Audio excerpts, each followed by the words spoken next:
Hola, bienvenido. Estamos nuevamente aquí con nuestras memorias. Siempre estamos recorriendo las calles, los hogares de aquí de la ciudad de Villa del Rosario.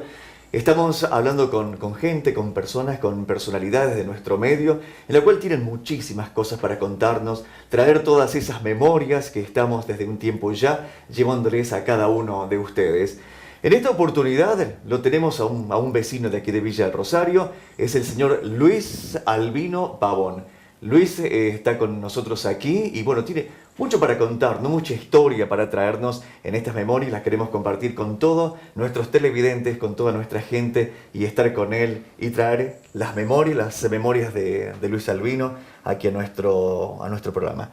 Bienvenido Luis por estar con nosotros en estas memorias, por esta invitación que usted ha realizado aquí a nuestro encuentro y bueno, poder recordar, traer y llevarle tantos recuerdos a la gente que nos está mirando en este momento, Luis. Bueno, muchas gracias por la bienvenida y es un gusto estar con ustedes. Por favor. Y un saludo a la teleaudiencia y al pueblo en general, porque si bien no soy muy popular, yo nací y hice la mayor parte de mi vida la hice acá en Villa del Rosario. Vamos a comenzar, Luis. ¿Cómo llega Luis aquí a Villa del Rosario? ¿Nacieron en Villa? La pregunta que siempre arrancamos nuestras memorias para que la gente tenga ya un poquito más de conocimiento de quién es Luis Pavón. Bueno, yo soy Luis Albino Pavón, tengo 72 años. Mis padres eran Diego Pavón y Rosina Amable Caón.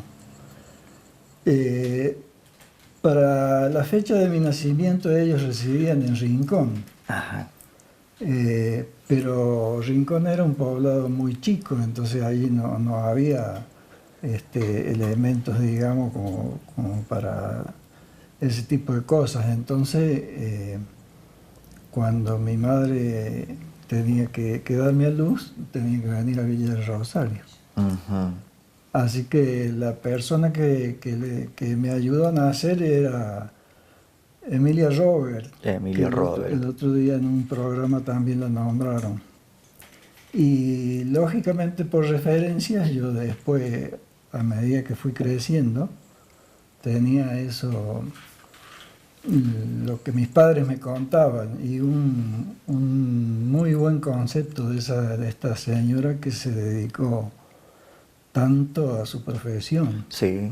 Porque Siempre fue muy renombrada, perdón. Sí, señor, muy renombrada. Siempre gente de su edad, Luis, que traen a su memoria esta señora en la cual parece que tenía mucha influencia en la sociedad y estaba muy conectada con todo el mundo, Emilia, ¿no? Sin duda, porque yo creo que como yo debe haber miles de personas que esta señora ayudó a nacer. Yo tengo una gran satisfacción porque en la actualidad hay una calle que lleva su nombre, en el barrio de la Estanzuela. Sí, señor. Y digo, bueno es que perdure eso y que la gente lo conozca. Sí, es así. Fíjese, Luis, que la misión del programa, de estas memorias, es traer todo eso, porque hay nombres de calles, distintas instituciones que llevan tal o cual nombre y a veces la gente no sabe el por qué pasó con esa persona, que por qué se le puso el nombre de tal o cual a tal calle o a tal institución, ¿no? Claro.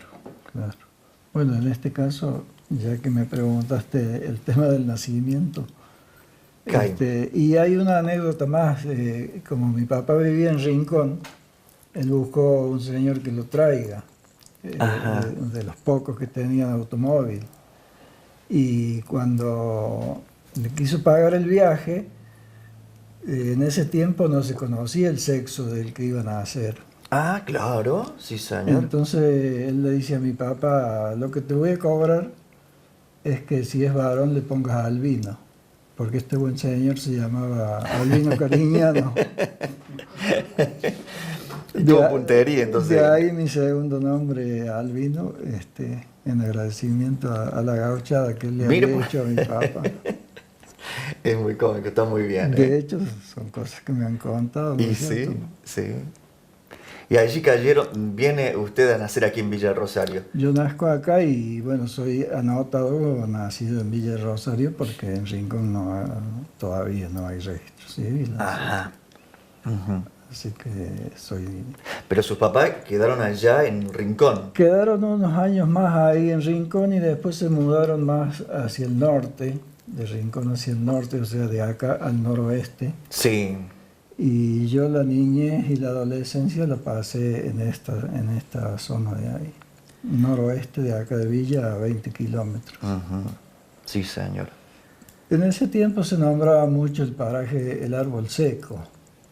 Porque El árbol seco. había un árbol, un algarrobo muy viejo y muy alto, que se había secado y estuvo muchos años, como 30 o 40 años, ese tronco erguido ahí. Estaba justo en la punta del campo que estaba mi papá. Ajá. O sea que hay algunos mapas incluso de catastro o de relevamientos así de los campos, Sí. donde figuraba el árbol seco. El árbol seco. Sí, un poquito más adelante está lo que es llamado la curva o caña de Machado Sur.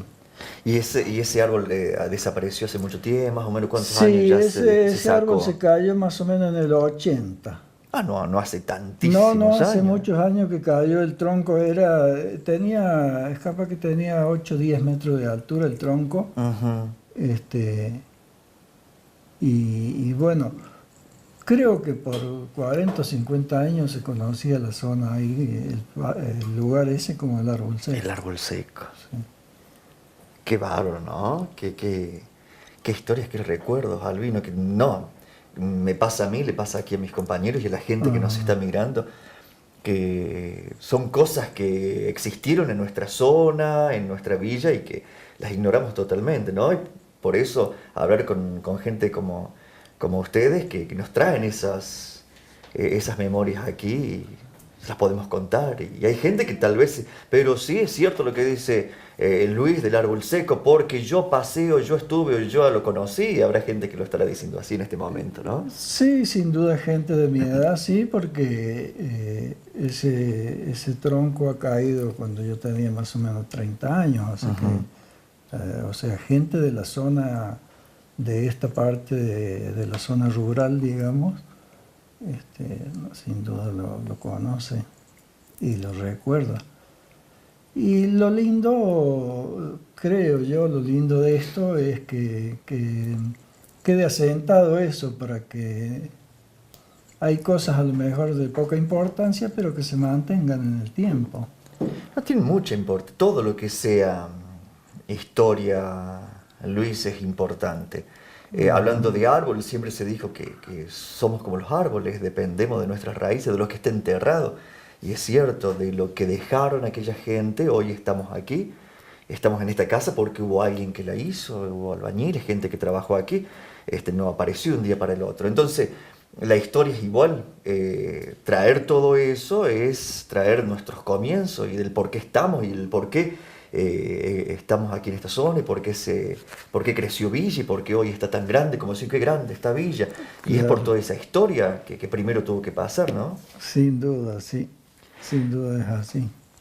Luis, después nació aquí en Villa, ya contamos la parte del nacimiento. ¿Cómo sigue quedando Luis aquí en Villa?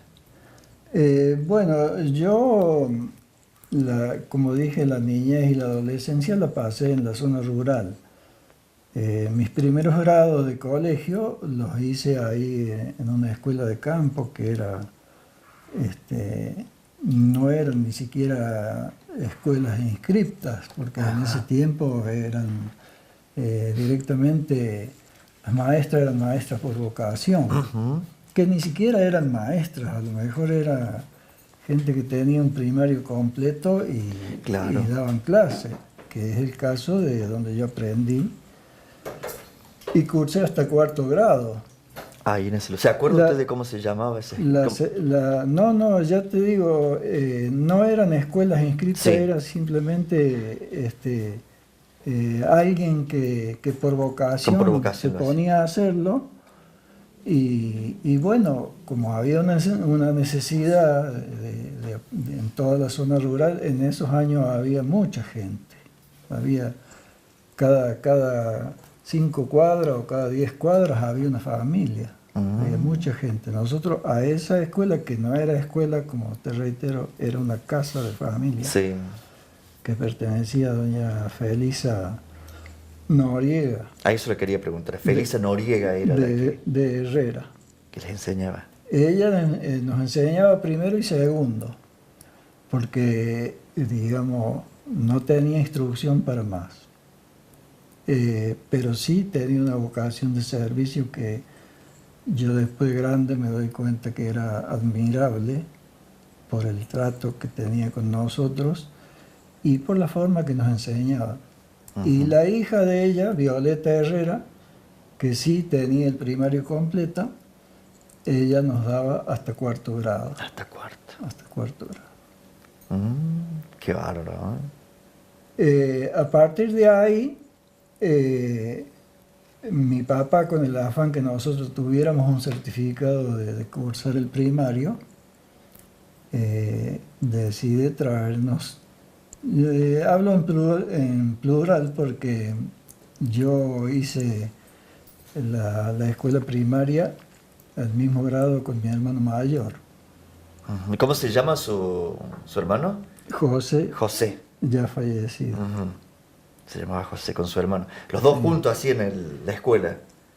De esa escuelita de campo ahí, él comenzó un año antes. Y yo, cuando comencé a ir, la señora dijo, si sabe igual que el otro, los vamos a poner juntos. Y así que hice todo el primario juntos. Más económico sería también. Claro. Y de ahí es que mi papá decide traerlos al Colegio San José, pero nosotros estábamos a 20 kilómetros. En ese tiempo no había vehículos móviles. La movilidad era en sulky o en chatas, Sí. tirada por caballos. Así que me imagino con mucho sacrificio mi papá nos pone pupilos acá en el San José. ¿Qué edad tenían, Luis? Yo tenía 10 años y mi hermano tenía 14. Eran chiquitos, chicos. Sí. Yo incluso terminé de 11. Yo en 10 años vine y hice 5º grado acá, porque yo soy clase 44. En el 54 cursé el 5º acá y en el 55 el 6º. Así que yo terminé de 11 años el 6º grado. Mire usted. ¿Qué gente había en ese entonces aquí en el colegio, Luis? ¿Quiénes estaban? ¿Se acuerda usted? En ese tiempo, el director en el 54 era el hermano Ambrosio. Y en el 55 fue el hermano Paulino, los directores. A los directivos, sí. Sí. Y los que nos daban clase a nosotros, la mayoría de los grados eran hermanos de La Salle. En ese tiempo había un solo maestro civil que era el maestro Álvarez.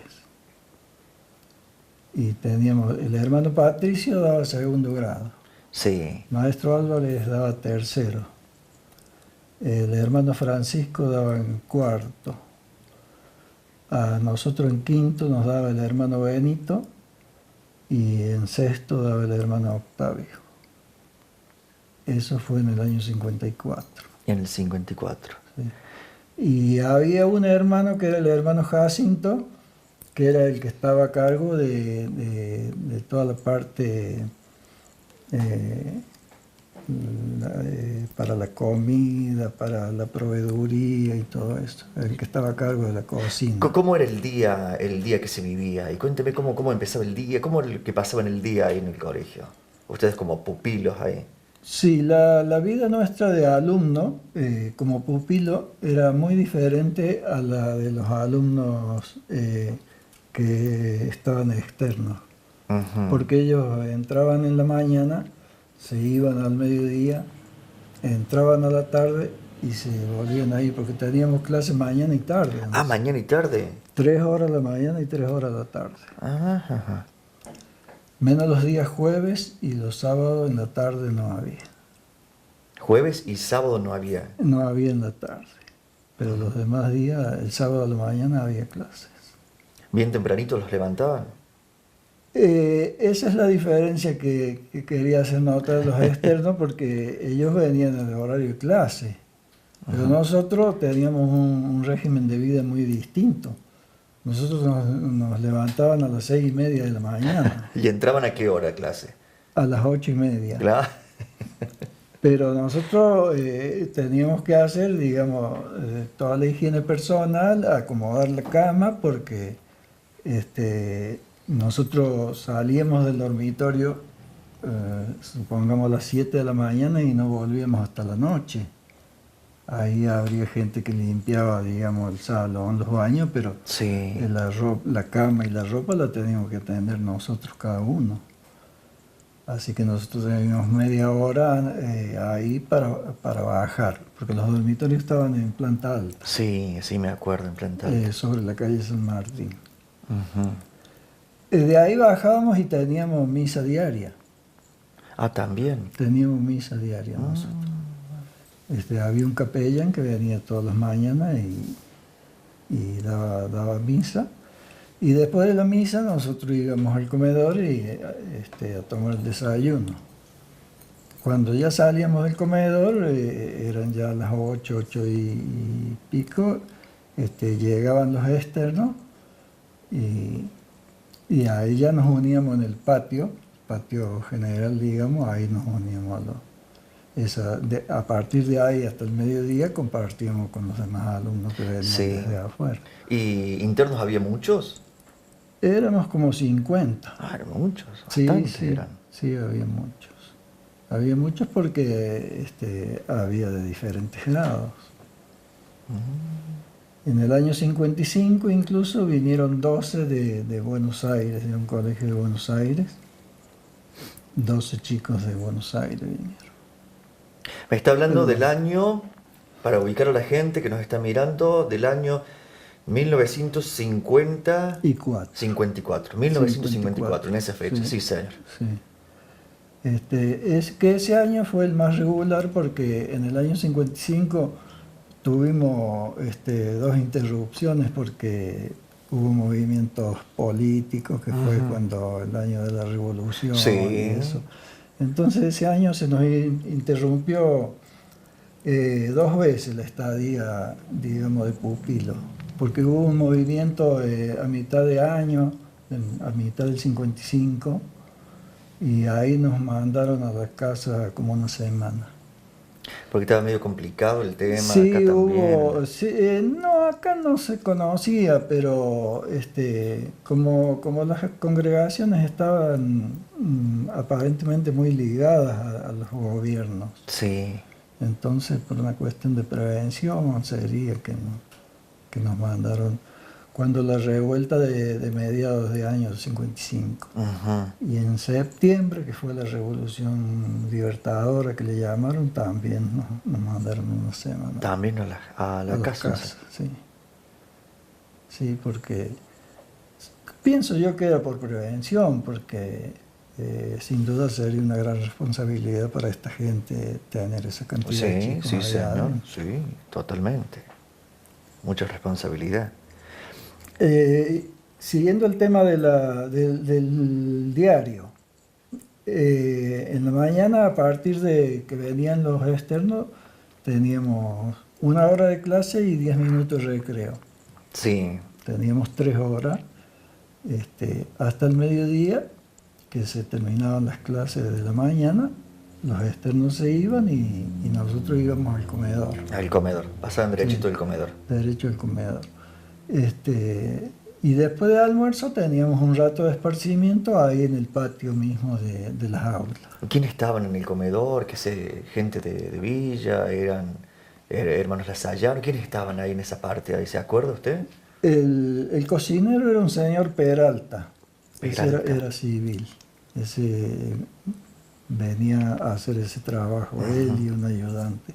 Ajá. Ahí estaba el hermano Jacinto, que era el que hacía toda la logística, digamos, se ve que era el director de esa parte. De esa parte, el encargo Sí, de esa área, sí. Y bueno, nosotros teníamos en la punta del comedor, había una tarima así, un tipo escenario chico, Ajá. y teníamos ahí 3 hermanos que vigilaban la mesa. En la mesa se podía hablar, pero en voz baja. No se podía levantar la voz en la mesa. Sí, me río, Luis, porque viendo ahora cómo en la parte, en esa parte educativa es Sí, tan sí, distinta, ¿no? sí, sin duda, todo eso cambió mucho, ¿no? Ese colegio principalmente, yo creo que para la época también era un poco casi demasiado estricto el régimen. Sí. Sí, porque en las aulas, por ejemplo, nosotros teníamos los 10 minutos de recreo, pero cuando sonaba la campana no se podía oír una voz más en todo el patio. Ajá. La primer campana era para callarse, que no hable más nadie. Formábamos delante de las aulas y en el segundo campanazo ingresábamos, pero a partir del primer campanazo no hablaba más nadie. ¿Y se lograba? Hasta el ¿Lo lograban? Sí, Sí, sí, sí. Hasta el próximo recreo no se hablaba. Entre nosotros en los horarios de clase no hablábamos, no se podía hablar.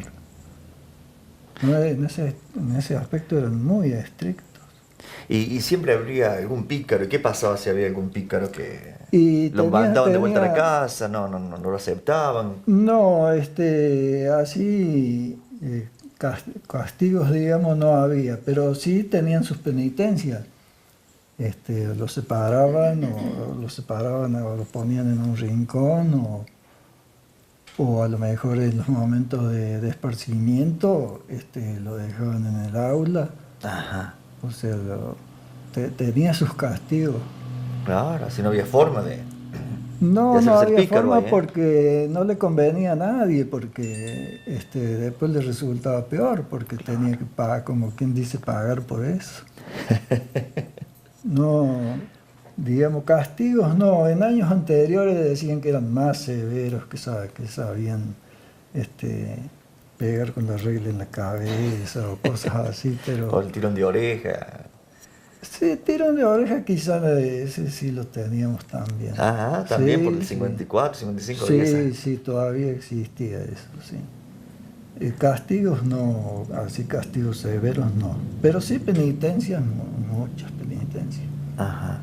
Y después del almuerzo, Luis, ¿qué lo llevaban a Teníamos hacer ese ahí en el rato de colegio? esparcimiento y ya volvían los chicos de externos. ¿A qué hora entraban los Y, externos? A la tarde. yo no me acuerdo si era 1:30. Ah, era Sí, cortito, el era lapso era muy cortito, cortito, sí, iban a la sí. casa, comían y se volvían. Sí, nosotros comíamos y teníamos ese rato de esparcimiento, ya llegaban los otros y teníamos las 3 horas de tarde.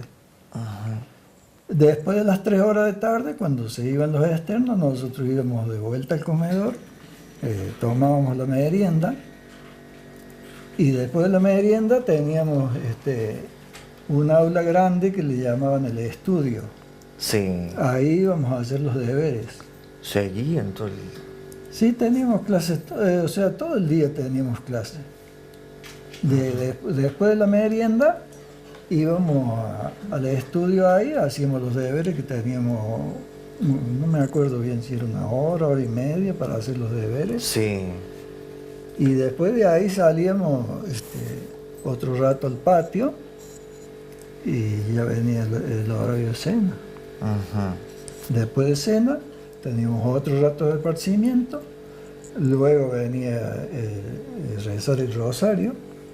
Ah, también. También, después de cena y de ese rato de esparcimiento rezamos el rosario en la capilla y recién volvíamos al dormitorio.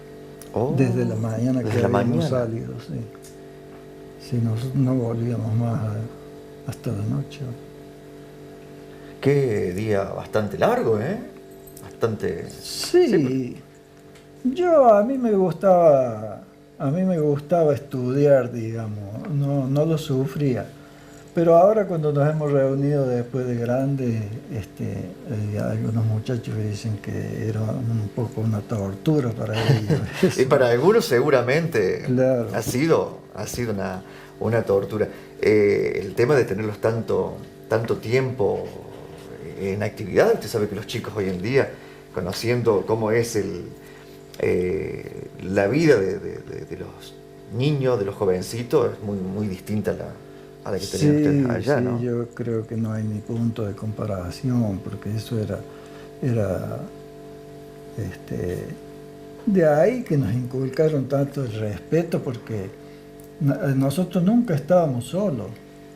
Siempre teníamos uno o dos hermanos que estaban vigilando. ¿Cuántos había en total? Y alumnos maestros? seríamos de personal. Ese personal. No era mucho. Serían 10 o 12 personas nomás. Ajá. ¿Y controlaban qué cantidad de alumnado en general? No, a los internos siempre había dos hermanos. Dos internos, sí. Sí. ¿Y para la parte externa? Para los externos el control era menos porque era solamente en las aulas. En las aulas. Y en el recreo. En el recreo, sí. Y en ese horario sí estaban todos. O sea, ellos salían al recreo y en ese tiempo no tenían sala de profesores. Ellos salían afuera y cada profesor o cada hermano tenía su sector. O sea, las aulas estaban todas por el sector norte. El patio, que es ahora donde las aulas están, donde ahora está la comunidad de La Salle, sobre la calle Salta. ¿A las aulas todas las aulas estaban sobre la calle Salta? Sobre la calle Salta. A partir de la capilla, que estaba un poquito antes de la mitad de la cuadra, sí. Después estaban todas las aulas sobre la calle Salta, todas tenían ventana a la vereda hacia el norte. Y por la calle San Martín, todas las aulas que estaban por la San Martín y el patio grande. No, nunca hubo aulas, mientras nosotros estuvimos y anterior, nunca hubo aulas sobre la San Martín. Sobre la San Martín en la esquina estaba la dirección. Después había una biblioteca, después estaba el portal de entrada. Sí, sí. Después había otra sala ahí que era la administración, donde ahí la gente que llegaba tenía... En el portal había un zaguán y estaba esa sala que era la administración. De ahí no pasaba nadie para adentro. Algo que usted había estado escuchando cuando la señorita Estela Gaidos comentó en el programa anterior, unos programas anteriores, es sobre el tema de las mujeres. Quiénes entraban, quiénes no entraban y hasta quién fue la primera mujer que entra a trabajar al colegio. Cuénteme un poquito ese tema, Luis. ¿Cómo era ese tema? Era tan estricto el tema de que esto era escuela de varones. Sí. Era como un claustro esto. Ahí no entraba mujer por ninguna causa. Ajá. Como digo, podían llegar hasta la administración, sí, sí. A lo mejor para el tema de todo trámite, pero adentro del colegio no entraban. ¿Y cuando iba su mamá a buscarlo a usted? No, si no iban nunca. No, a nosotros nos traían ahí. ¿Y cómo los traían para febrero, marzo, que comenzaban las clases? Sí, y nos venían a buscar en junio. ¿Para las vacaciones de invierno? Claro. No, pero tampoco a los externos no los acompañaban los padres, los acompañarían hasta la puerta. Hasta la puerta. Pero al colegio no entraba nadie. Hasta la administración era público, pero de ahí para adentro, lo que era el patio del colegio, que era un jardín, eso todo muy hermoso, eso era privado, ahí no entraba esa fotografía. Claro, ya la vamos a mostrar a la gente, la fotografía aquí del patio. Eso era privado. La gente no entraba. Lo que estaba permitido al público era la parte de la capilla. Sí. La capilla nosotros teníamos entrada por el costado. Por el patio.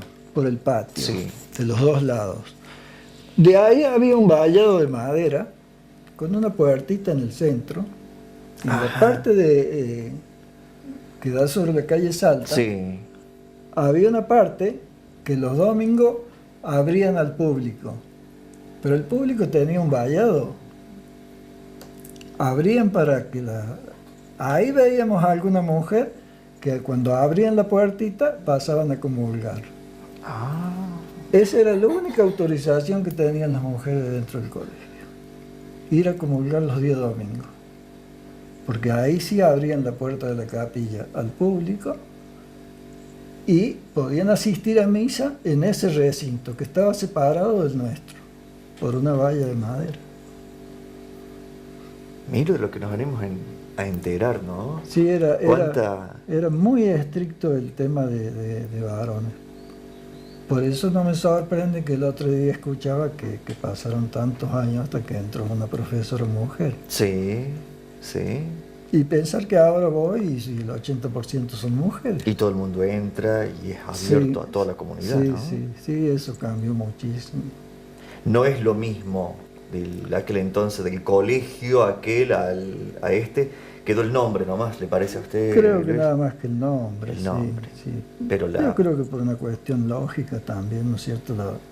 La vida cambió mucho. Ya no se vive como antes, ¿no es cierto? Hoy, un chico de hoy no le podría dar ese régimen. No, imposible. Hoy imposible. Creo que imposible. Imposible, claro. Luis. Qué bárbaro. ¿Se acuerda de algunos maestros, algunos compañeros de ese tiempo, Luis? Que después ya vamos a contarle a la gente de lo que pasa hoy en día. Bueno, en el comedor, como dije antes, teníamos los hermanos que estaban en una punta del comedor, ahí en esa tarima, y ellos de ahí nos vigilaban. ¿Y ahí habría mucha conversación o medio en silencio? ¿Cómo era? No, ahí se conversaba tranquilo, pero sí siempre en voz baja. No corrían alrededor de la mesa, no saltaban los bancos, nada de eso como ahora. Ni moverse. Antes de o sea, nosotros, cuando nosotros estábamos formados o que íbamos de un lugar a otro, ahí no se podía hablar. Nosotros estando formados, salíamos de la capilla, formábamos. Íbamos al comedor, formados. Cada uno se ponía delante de su lugar, se rezaba y después se sentaba y ahí se podía hablar. Había una oración antes de la comida. Sí. El desayuno y la merienda no, pero antes del almuerzo y de la cena había oración. Qué bárbaro. Y hasta que uno no se sentaba no se podía hablar. Ya después, las mesas eran largas y nosotros estamos divididos cada 6. 3 de cada lado. A lo mejor la mesa éramos 30. Sí. Y cada 6 nos llamábamos una mesa porque era una fuente para esos 6. Teníamos también un régimen de orden, porque la fuente esa para servirse, teníamos un orden diario para servirse primero porque claro. Por ahí había una ventajita en lo que uno comía, sacaba la parte que a uno le gustaba. Claro, la mejor parte. Claro. El que servía se dejaba la mejor parte. Claro, o cuando estaba el mantequero, siempre... El tema de la comida era abundante, ¿no? Sí, no en ese había privacidad. No había problemas en la comida. Y la comida era buena también, sí. Uh-huh. ¿Y a qué hora ya los llevaban para el tema de la noche? ¿A las 20 horas ya aproximadamente iban a la cena, Luis? Sí, esa hora los llevaban? Quizás antes de las 20 ya cenábamos. Después de cena teníamos un rato de esparcimiento ahí en el patio de las aulas. ¿Más o menos una hora? Y ahí sería hora y media, Ajá. quizás antes del rosario. Antes de rezar el rosario. Ahí, ese era el rato más largo que teníamos de libertad, digamos, que podíamos jugar entre nosotros. Pero siempre estábamos vigilados. Y incluso ellos andaban con un silbato, si alguno corría jugando y se alejaba, ya tocaban el silbato de vuelta. O sea, constantemente estábamos custodiados nosotros. Qué bárbaro. Hoy en día, Luis, usted tiene la posibilidad de que ese grupo de alumnos y de compañeros de de escuela se juntan, de los que están en vida. ¿Es así como es el tema? Sí, después que nos ha llegado la jubilación, hay algunos, uno de Buenos Aires, otro que hizo su carrera en Itaipú, que está en Paraguay. Comenzaron a relacionarse con Internet Sí. y organizaron una reunión en el 2010. Fue la primera que La primera, en el 2010. sí, después de 55 años nos Uh. reunimos. Ahí los que organizaron nos hicieron un prendedor con el nombre, porque Sí. de hecho no nos conocíamos ninguno. No, me imagino, después de tantos años. Claro. ¿Y dónde fue, me dice usted, dónde fue la reunión, la primera reunión? En el comedor acá de la casa de mi vieja, acá sobre la ruta 3. Se vino toda esa gente, porque eran varios, ¿no? Toda esa gente se vino a Villa. Fue la mejor convocatoria, fue la primera. Creo que nos llegamos a ser 35 de los 50 que éramos del grado. ¿Qué se habló en esa reunión? Relacionado al colegio. ¿Qué se decía? Y bueno, era... la primero que hicieron fue cada uno tomamos el micrófono un ratito para contar cómo se había desarrollado la vida, cómo había sido la familia. Sí, cada uno cuenta su familia. Sí, sí. Que el que encabezó fue precisamente el hermano Benito, que el nombre de él es, porque todavía vive, Silvio Veronesi. Ese tema es que lo queremos contar, que ya le vamos a estar mostrándole a la gente las fotos que Luis acá tiene. Ese hombre era el hermano Lasalla, ¿no? Y él después deja los hábitos y se... Después que nosotros egresamos en el 55, en el 59, por supuesto nosotros eso nos enteramos ahora. En el 59 él dejó los hábitos. Y él era oriundo de Entre Ríos, de Gualeguaychú. Dejó los hábitos y se volvió a Era un muchacho joven, cuando era maestro de ustedes, era un muchacho muy joven, ¿no? Digamos, nosotros no sabíamos la edad porque no era demasiado fluida la información entre los profesores y nosotros, porque como era tan estricto el tema, a pesar de que él, de todos los que había, como se ve que era más joven, se sentía más allegado a nosotros y era de los que más conversaban, incluso de su pueblo, de su vida de chico, y sí. Él sabía conversar. Pienso que tendría 10 años más que nosotros. No era mucho. No era mucha la diferencia de edad. Después él nos contó ahora, cuando nos reunimos de vuelta, se casó y tiene 7 hijos en Gualeguaychú.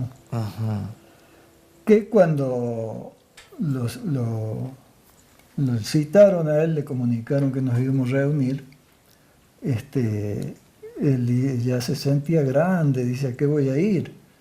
Lo consultó con los hijos y los hijos le dijeron: no, nosotros te vamos a llevar porque si te están requiriendo debe ser por algo. Así que los hijos lo trajeron en el 2010.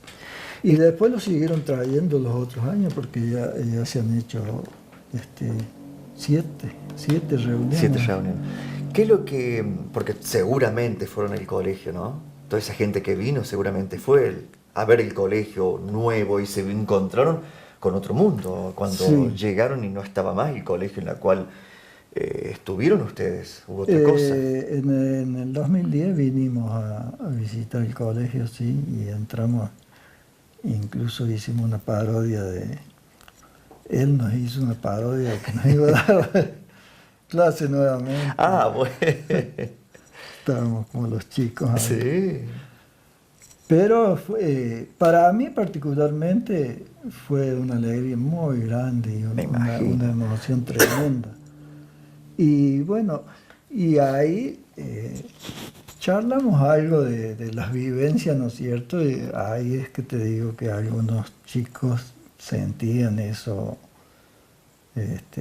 sentían un poco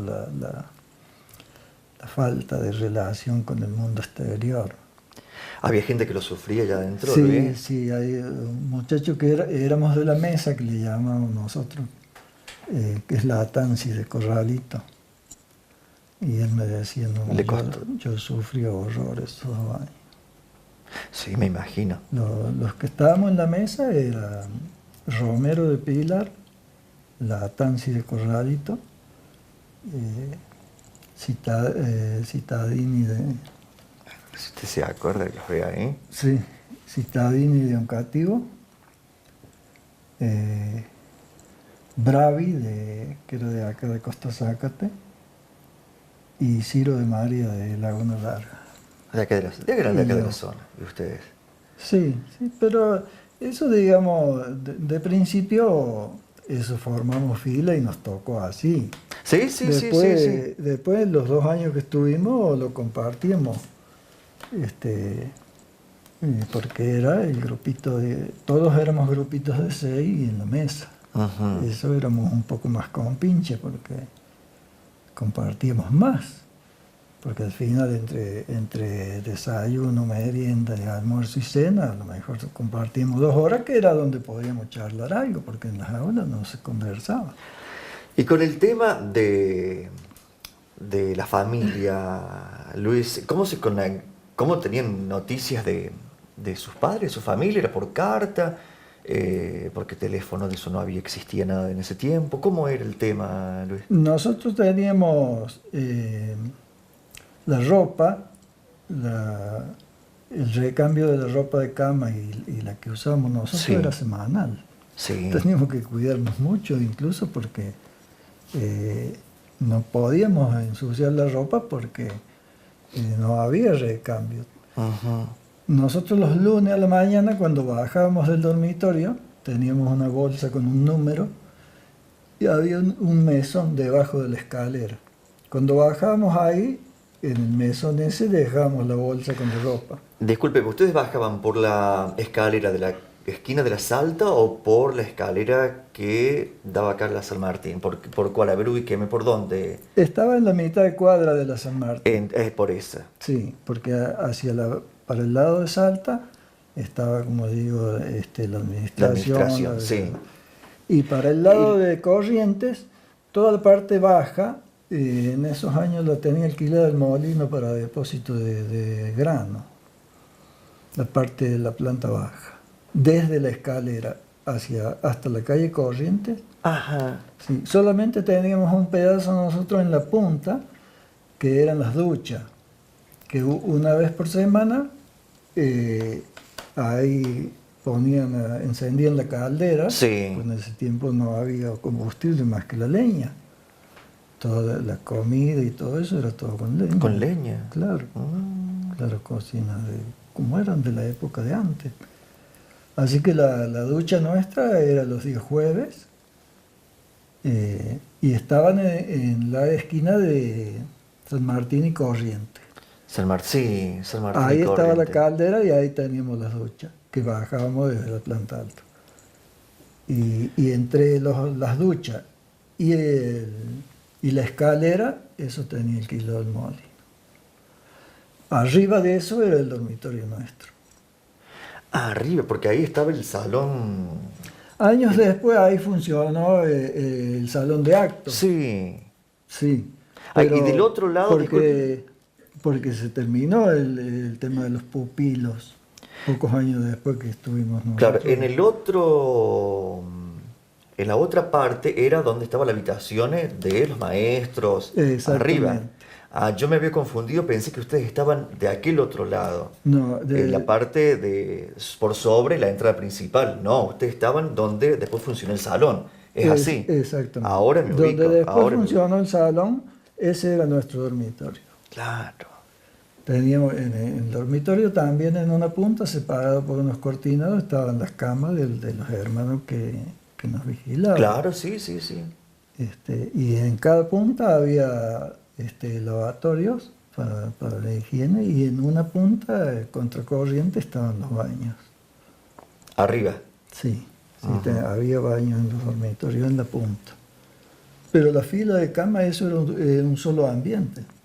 Sí, sí, Eran sí. dos filas de cama que estaban retiradas de la pared porque los hermanos, mientras uno estaba despierto, los hermanos caminaban toda esa zona, por detrás de las camas y Sí, por el sí, pasillo central. sí. Se ve que hasta que no se dormían todos ellos. No había televisión, nada, nada. No había radio, no había radio, no había televisión, no había tocadiscos, no había No nada había más. nada, ¿no? Era No, complicado. no.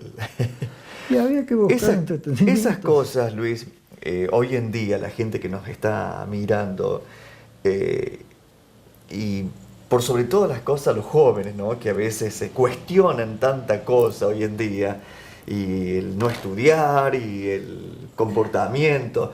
Ellos no conocen esto que usted nos está contando, lo que ustedes vivían, y realmente hoy es un viva la alegría, no sé si viva la alegría, pero tienen que saber la gente de cómo era antes y cómo es lo hoy, para también se tomar un poco de conciencia y decir, la pucha, hoy no estamos tan mal como uno dice tanto No, estarlo, ¿no? es más, yo creo que si existiera un poco, a lo mejor lo nuestro era demasiado estricto, pero si existiera un poco el régimen, se aprenderían muchas cosas, porque yo siempre digo, nosotros no se murió nadie por ese régimen, Ujú. pero nos enseñaron un respeto que pienso que duró toda la vida, la forma de respetar al prójimo, el respeto a las enseñas patrias. Ujú. O sea, Luis, ya volvemos al colegio. ¿Cómo era la vida de Luis cuando en julio tocaban las vacaciones, me lo venían a buscar y se lo llevaban a la casa? ¿Cómo era en la casa? Porque de tanto tiempo no estar en la casa, llegar a la casa y encontrarse con otra realidad, con otra libertad, con otro. ¿Cómo vivía Luis ahí en la casa? sí, era como renacer, digamos, porque los primeros años, cuando nosotros íbamos a la escuela de campo, íbamos mediodía nada más a la escuela y lo demás estábamos en la casa, o sea que la familia con los padres, con los hermanos, era como renacer cuando volvíamos en vacaciones o a Mm, fin de año. sí. La Este, mamá medio, los regalitos, los mimos para sus hijos que estaban esos 15 días en la casa, la comidita especial, ¿cómo se comportaban ahí en la casa? no, no era tan así porque nosotros éramos 6 hermanos. 6. Sí, Ajá. Su hermano mayor falleció, me comentó usted. sí, A ver, cuéntame de su familia.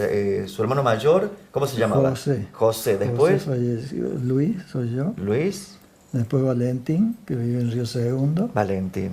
Hugo, que vive en Río Segundo también. Ajá. Después sigue mi hermana María, que vive en Córdoba. Sí. Y el más chico es Ricardo, A Ricardo el más chico. Ricardo el más chico, Ajá. que es contador, que vive Ajá. acá en Villa. Sí, señor. Sí, conocido Ricardo también. Así Y, que en la casa, Luis, toda una algarabía. digamos, como que vivíamos unos días muy alegres, porque lógicamente era como renacer, como digo, volver a vivir. Este, y con más razón en las vacaciones que eran cortitas. Sí, se volaban. Sí, Se volaban las sí. vacaciones. Eh, ¿Cómo es el pensamiento de Luis hoy al vivir eso? Algunos compañeros suyos decían de que le fue bastante complicado. A usted en lo personal, a su hermano, ¿cómo le fue? No, nosotros no, yo no tuve ningún problema, creo que mis hermanos tampoco. Y mi primo, que en ese tiempo vivíamos vecinos del campo con el tío, Sí, yo creo que ellos no tuvieron problema. Quizá haya sido de familias un poco, como quien dice, de vida más holgada, que vivían muy bien, a lo mejor sufrían un poco esto. ujú, Pero nosotros, como éramos familia numerosa, como digo, y eran tiempos duros, pienso, para nuestros padres, porque la vida en el campo como dije al principio, no había movilidad, era un sulky tirado por un caballo o un caballo con apero. Sí, Era más parecido a los gauchos de la historia que a la vida de hoy. A la vida de hoy, sí, señor. Sí. Entonces, nosotros estábamos acostumbrados a la vida dura porque, como digo, siempre había cosas para hacer porque mi mamá estaba tapada de trabajo siempre. Y mi papá lo mismo, él tenía que trabajar el campo, cuidaban la hacienda. Qué trabajito, ¿no?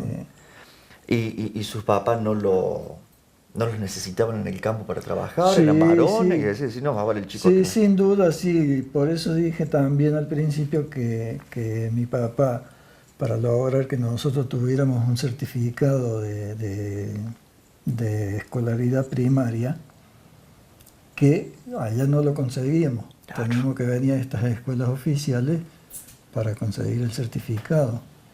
¿Y cómo andábamos con el tema de las materias, las notas? ¿Cómo andábamos, Luis? Yo no era de los primeros, pero tampoco estaba en el 10º siempre, más. No tenía problema, tenía facilidad para aprender. Lo que sí me costó un poco adaptarme al plan de trabajo, porque allá nosotros teníamos un solo cuaderno. Sí. Acá ya el sistema de estudio tenía manual, teníamos cuaderno borrador, cuaderno de tareas, así que... Y algo que quiero decirle a la gente, que Luis todavía conserva los cuadernos. Esto es una reliquia, Luis. Realmente el tenerlos es algo espectacular y poder ver lo que se enseñaba y la forma que los hacían trabajar y con en la forma de trabajo y en la limpieza de la escritura y de la prolijidad que les exigían, Luis, ¿no? Mis nietos ahora los miran y dicen, abuelo, pero esto es un libro. Sí. Porque para ellos, porque hay otra particularidad. En ese tiempo no existía el bolígrafo. Todo esto está hecho con pluma y tinta. Era con pluma esto. Esto es con pluma y tinta. No existía el bolígrafo todavía. Ajá. Ni siquiera la lapicera fuente. Así era con la plumita sí, a escribir. Sí, en los pupitres teníamos había un agujero en la esquina Sí. donde estaba el vasito de cerámica con un corcho que es el que tenía la tinta. Y se usaban tinta de distintos colores también. Tinta azul. Y lo tenían negra. en el mismo pupitre, ahí en el mismo banco. El pupitre de ese tiempo ya estaba hecho para eso, ¿no es cierto? Sí. Ese es el plumín, la pluma que usábamos nosotros, era pluma metálica, sí. que estaba inserta en un mango, que de 2x3 se rompía, había que cuidarla, porque si se caía, de hecho, no servía más porque era demasiado sensible. Sí, me imagino, muy sensible esto. Y tenía otra particularidad que a lo mejor se nota, más en los cuadernos de caligrafía, que siempre cuando iba para arriba el trazo fino y cuando iba para abajo el trazo grueso. ¿Quién le enseñaba caligrafía a usted? El hermano Pablo. Muy conocido este hombre con el tema de la caligrafía. Pablo Andrés. Sí, señor. Sí. Él era. Falleció hace poco tiempo este Hace hombre, poco, ¿no? sí. Sí, no hace tantos años que falleció y tenía muy buena caligrafía. En Villa admiró su caligrafía. Que hoy en día se ha perdido mucho el tema de la letra con el tema de las computadoras y con los teléfonos, todo el mundo dejó de escribir. Sí, sí. Y también se perdió la letra cursiva, no existe más ya. Todo lo que está en imprenta, en la cual acá vemos mucho, que se hacía mucho hincapié en la cursiva y hoy en día ya no existe, ¿no? Todo lo que hay es imprenta y realmente se pierden cosas que se van perdiendo a medida que van pasando los años. Exactamente, sí. Antes era todo así, hasta las escrituras públicas. Yo conservaba las escrituras públicas del campo de mi papá. Sí, señor. Se las regalé a un sobrino que es profesor de historia, Sebastián Caón. Sebastián, sí. Le regalé la escritura porque él aprecia mucho todo lo que es historia.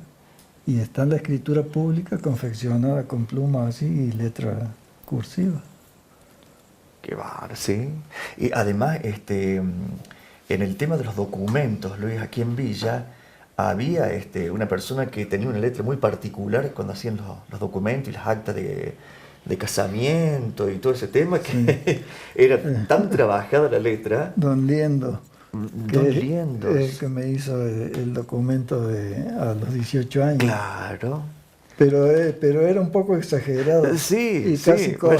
casi que cuesta. Sí, costaba los que últimamente tenían esa clase de documentos, quien iba y los leía, decía, ¿qué es lo que Por ahí puso? está mi documento original, y cuesta trabajo leer el nombre Sí. porque Le hacía tanto dibujo a una letra. era tan fantástico. Sí. Ahí está mi documento. Y ven la letra. ¿Cómo era el edición. nombre de este buen hombre? Debe estar en el sello. Sí, Don Liendo. Me parece que era, y era pero muy renombrado en el tema de que todos los documentos los hacía él, los preparaba él, y bueno, y a veces había gente que no le entendía. Y bueno, ¿qué es lo que habrá puesto Don Liendo acá? Decía. Sí, así es. Y en sí, así se vive, ¿no? Todas estas anécdotas, todas estas cosas que pasan. Incluso hasta se superponen las letras, digamos, Claro, sí. de un renglón a otro. Sí, porque era un poco exagerado. sí, los renglones, ocupaba dos renglones este hombre para escribir. Sí. O algunos que escribían con la regla, poniendo la regla, y iban sobre las reglas, Sí, escribían. sí, también. Qué bárbaro. ¿Cuántas cosas que le traemos a la mente a la gente ver todo esto, Luis? Tantos cambios, y en estos últimos años, tantos cambios radicales así que uno no los puede llegar a entender si no conoce esto que estamos hablando ahora, ¿no? Sí. Hoy en día, digamos, se dialoga menos. Y ha habido, yo a veces hablo por ahí delante de las personas chicas, de mis nietos, y ellos piensan que uno está fabulando, porque es tanta la diferencia que hasta parece mentira. Sí, es de no creer. Es de no Hoy creer. en día, gente casi. que nos está mirando, Luis, ¿qué es lo que está hablando este hombre? ¿Qué está contando? ¿Cómo vivían así? ¿Cómo hacían para vivir así? Sí, Y se vivía sí, así. posiblemente se hagan esa pregunta. De hecho, yo tuve alguna experiencia también con los chicos así un chico de Boy Scout, que un día estábamos limpiando en una casa de campo y él dice, yo voy a encender el fuego. Bueno, para mí encender el fuego, a cada rato decía que él iba a encender el fuego. Sí. Yo digo, tanto que insiste en que va a encender el fuego. Después me di cuenta que encender el fuego en la actualidad es un arte, que para nosotros era una cosa tan común que a mí me llamaba la atención que él quería encender el fuego. Porque claro, él nació con la cocina de gas. Sí. Entonces encender fuego, las ramas, era toda una demostración de que él sabía. Sí, señor. De ahí es que a lo mejor parece mentira lo que nosotros decimos, y con más razón, como digo, porque falta diálogo entre las personas, o entre los grandes y los chicos. Sí. Porque yo recuerdo muy bien escuchar a mi padre hablar. No había teléfono, no había radio, de hecho no había nada, no había entretenimientos. El entretenimiento nuestro era escuchar a los mayores, contar sus anécdotas, sus vivencias, pero así de persona a persona. Y a lo mejor la escuchamos 5 veces, pero siempre era interesante escucharla. Y así hemos convivido más, digamos, y hemos conocido más. Fíjese, discúlpeme Luis que lo corte, fíjese que ¿Cuántos temas de conversación pueden haber ustedes? Me estoy haciendo la idea. ¿Cuántos temas de conversación pueden haber tenido ustedes entre los chicos allí, pupilos en el colegio, que estaban las 24 horas del día juntos, durante 4 o 5 meses, juntos allí? No había radio, no había televisión, no sé si podían obtener un diario, y si lo obtenían no era tan del día. Entonces, qué charla fluida de todos los días, y se conocían todo, y el tema de conversación que había, porque no había mucho de afuera que les trajeran para darle a ustedes, niños que eran de 11, 12 años, en charlas, ¿no? Haber sido... Sí, sí, sin duda, para nosotros cuando estábamos pupilos, eso era una parte difícil también, porque como vos decís, no había temas nuevos. Exactamente. Vos recién me preguntaste cómo lográbamos la comunicación. Yo hablaba de la bolsa, porque esa bolsa iba a quien la lavaba, que yo nunca supimos quién era, porque eso era... Nosotros no teníamos relación con la gente de afuera. Claro. Nosotros la bajábamos los lunes y los jueves la recogíamos de ese mesón, la bolsa con la ropa limpia. Nunca supieron quién era ella. No, quién la llevaba y quién la traía. Y a veces venía, a lo mejor venían 5 pesos ahí, o unas monedas, o una notita de los padres. Esa era toda la relación que teníamos con el mundo exterior. Y los mensajes que nos traían los externos, es decir, Sí. ganó River, ganó Boca. Eso teníamos un poco de relación con la parte de fútbol y eso, porque los externos comentaban en los recreos. Entonces de ahí nos informábamos un poco. Luis, ¿usted sabía cómo el régimen iba a ser, lo que usted iba a ir a vivir a ese lugar? ¿Usted ya conocía o se dieron con todo nuevo ahí que ustedes no conocían el régimen que se tenía ahí en Nosotros de pupilos? conocíamos por referencia, referencia. porque mis primos mayores habían asistido ahí. Ah, ustedes ya más o menos conocían. Sí, sí. José Miguel Pavón, que es primo, estuvo Aldo Federico, que fallecidos los dos también, que eran primos mayores. Ellos habían estado y siempre contaban cómo era. Uh-huh. O sea que ya sabíamos. ¿Y usted aceptó cuando eso. le dijeron, Luis, vas a ir de interno al colegio? ¿Usted ya sabía? ¿Usted aceptó o medio que no le convencía mucho? Era como que eso lo disponía el padre y no era motivo de intercambio de ideas o no. No, eso.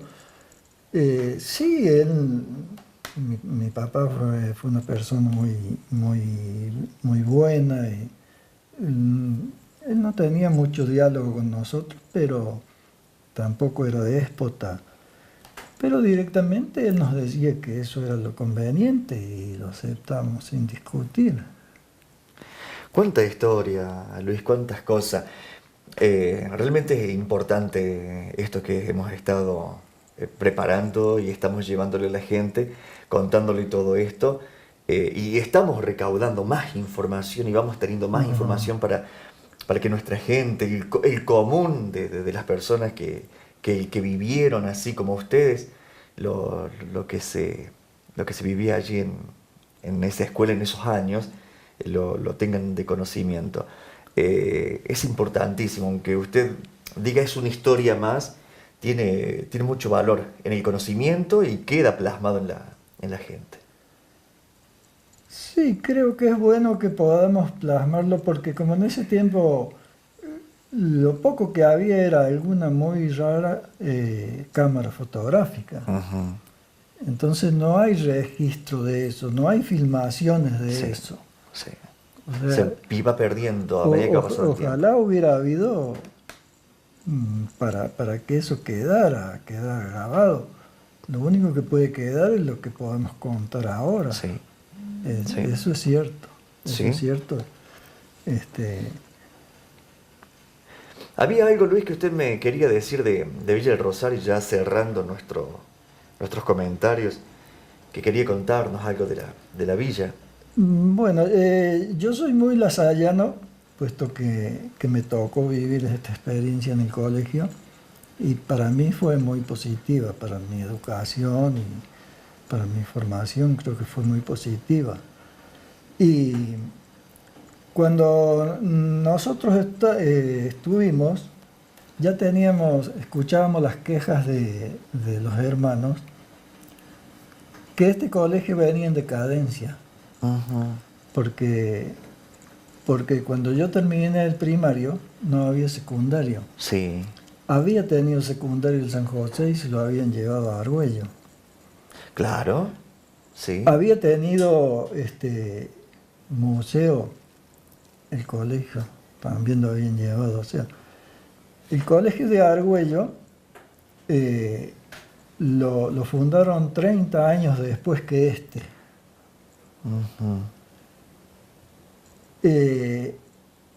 Y le dieron más importancia, la congregación le dio más importancia a Argüello que acá. Acá se llevaron muchas de las cosas que eran importantes. La razón yo creo que ha sido porque el auge de Villa Rosario tuvo quizás la época de oro, que fue el desarrollo del ferrocarril. Sí, sí, señor. Entonces nosotros éramos un lugar privilegiado, porque la convergencia de los 4 puntos cardinales del ferrocarril daban aquí. De hecho se hizo ese molino harinero que al final trabajó 15 años y no trabajó más. Mire la magnitud del molino harinero para esos años. Sí, señor. Se había hecho este colegio, impresionante la magnitud del colegio también para esos años. Pero la congregación de La Salle se ve que lo había hecho pensando que Villa Rosario se iba a mantener en eso. Con la decadencia del ferrocarril, ahí la congregación le comienzan a dar prioridad al Colegio de Córdoba. Claro. Y decae el ferrocarril y crecen el transporte terrestre y las vías de comunicación terrestre. Entonces nosotros, el pueblo de Villa Rosario para mí perdió mucho, porque en ese sentido tenía desventaja. Porque nosotros, por ejemplo, para ir por tierra a Santa Fe, no podíamos, porque la zona de bañados y todo ese tipo de cosas nos aislaba, cada 3 meses nos aislaba un mes. Entonces, para mí Villa Rosario tuvo una época muy dura a partir de que decae el ferrocarril y aumentan los transportes terrestres, que fue el desarrollo, digamos, de la industria y de todo el comienzo de la nueva era, como quien dice, porque yo estaba hablando de que no había un automóvil. Cuando empezó a haber los automóviles, lógicamente otros pueblos vecinos que tenían desventaja antes pasaron a tener ventaja. Sí, señor. Sí. De ahí que yo creo que Villa del Rosario, de ahí viene, me parece, la decadencia del colegio, que lo terminan derrumbando porque dejaron de llevarle la punta y quedó falta de mantenimiento. También, sí. Porque ese colegio, de la forma que se había hecho en el año 1900, no tendría que haber durado más años. Más años, sí, señor. Claro. Pero sin duda, quizá fue movimientos económicos, digamos, que nadie tiene la culpa porque dependía de muchos factores. Sí, ¿no? Sí, es así. Pero la decadencia vino porque la pauta la da de que ferrocarril en ese tiempo tenía mucha gente trabajando en eso. Entonces acá venía gente de muchos lugares, venía a vivir acá porque era conveniente. Míralo. Tenían buenos sueldos. Entonces, alrededor del 40, entre el 40 y el 50 que comienzan a decaer, y el 60 ya que quedan casi nulos, todo eso, digamos, se desmoronó. De ahí que el molino terminó cerrado, la bodega cerrada, las estaciones cerradas. O sea que se puso muy, muy duro.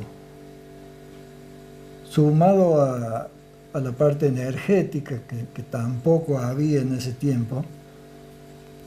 Yo, acá en el año 56 hubo una fábrica de cosechadoras que digo, eran verdaderos titanes los que lo hacían, Sí.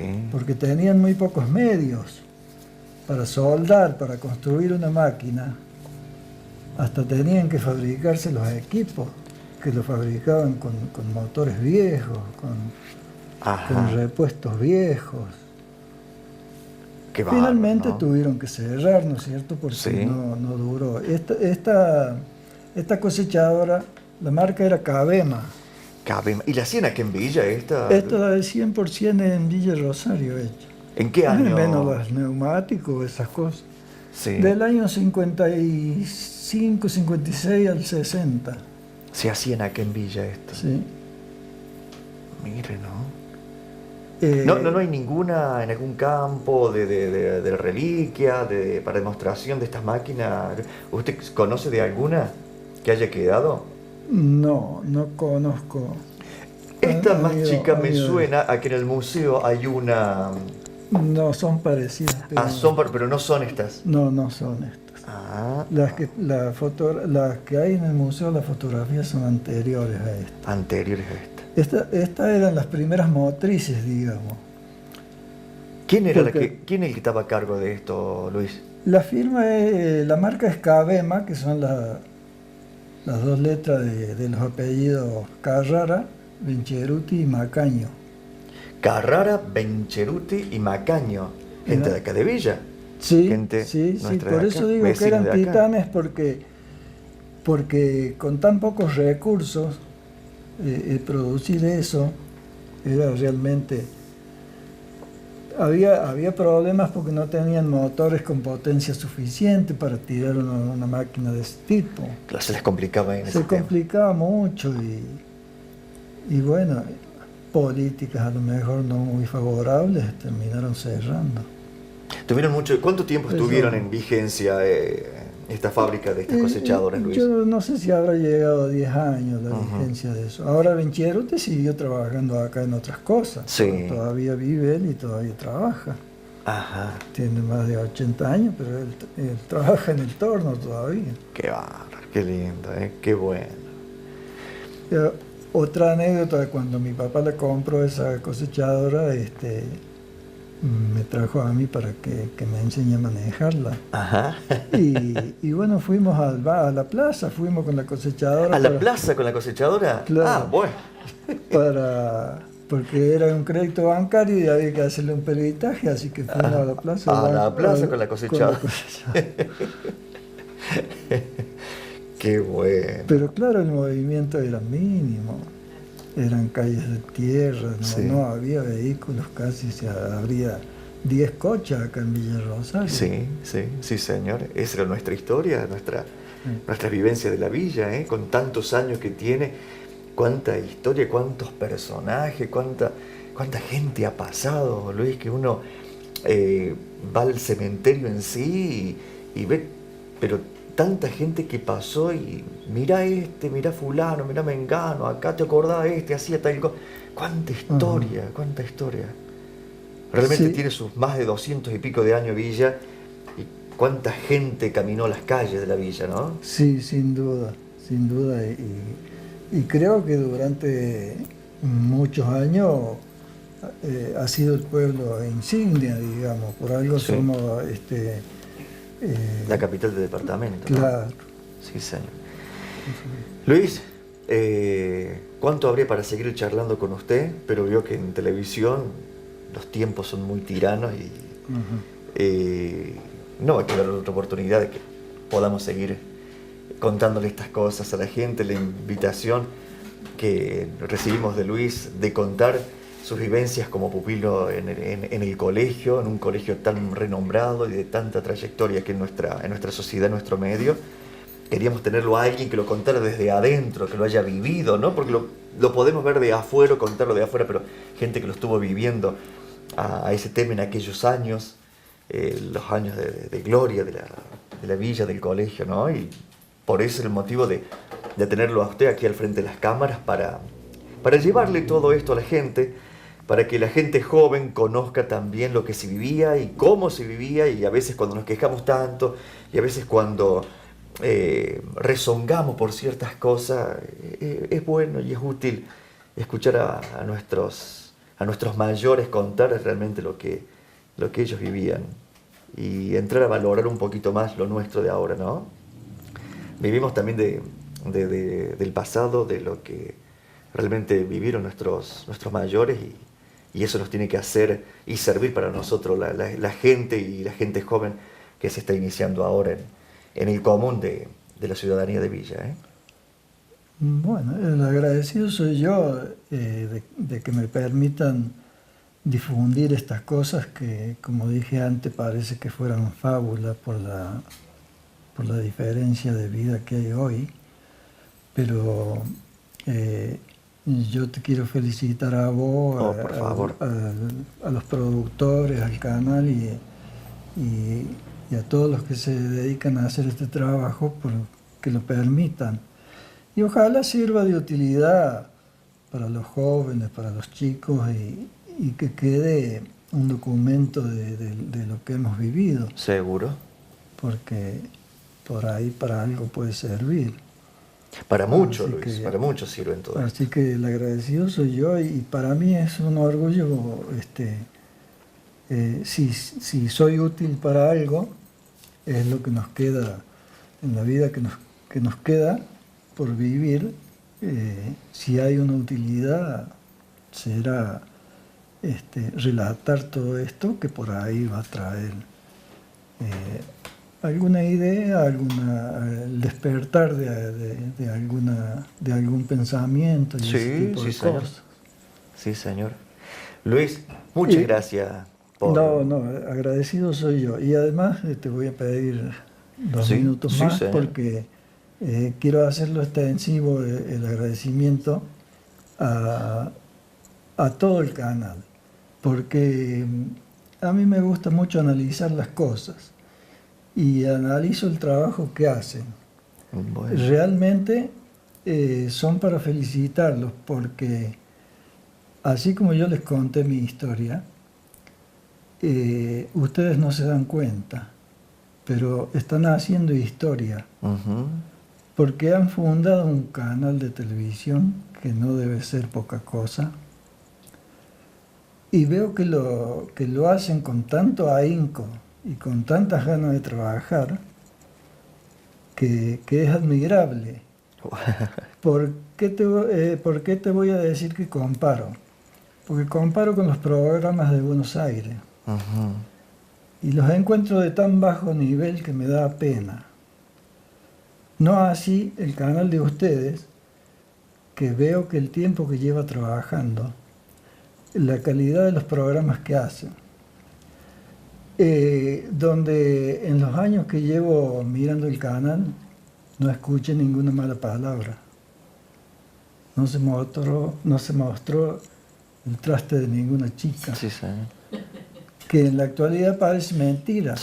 No sé cómo lo están haciendo, no sé cómo lo están logrando, porque para mí es un mundo desconocido, pero tampoco soy crítico de televisión, pero me doy cuenta que algo bueno están haciendo. De ahí la felicitación. No, por favor, desde la gente de la cooperativa, esta institución que es nuestra cooperativa eléctrica, desde el Consejo de Administración, desde su cabeza el Consejo de Administración hasta el último empleado, trabajan para los socios, se trabaja para la gente, para los dueños, porque son los socios los dueños de todo esto, de todo lo que hay en la cooperativa, de la parte eléctrica, de la parte de internet, de la parte del canal, son los socios los dueños. Se tiene y es responsabilidad de cada uno de los que estamos allá adentro y poner el 100% de lo nuestro para que salga bien. Tiene que salir bien, con respeto, porque hay una institución que está atrás nuestra, apoyándonos, que es la cooperativa, y no nos queda otra que tratar de hacer todo lo mejor para los dueños, que es el socio.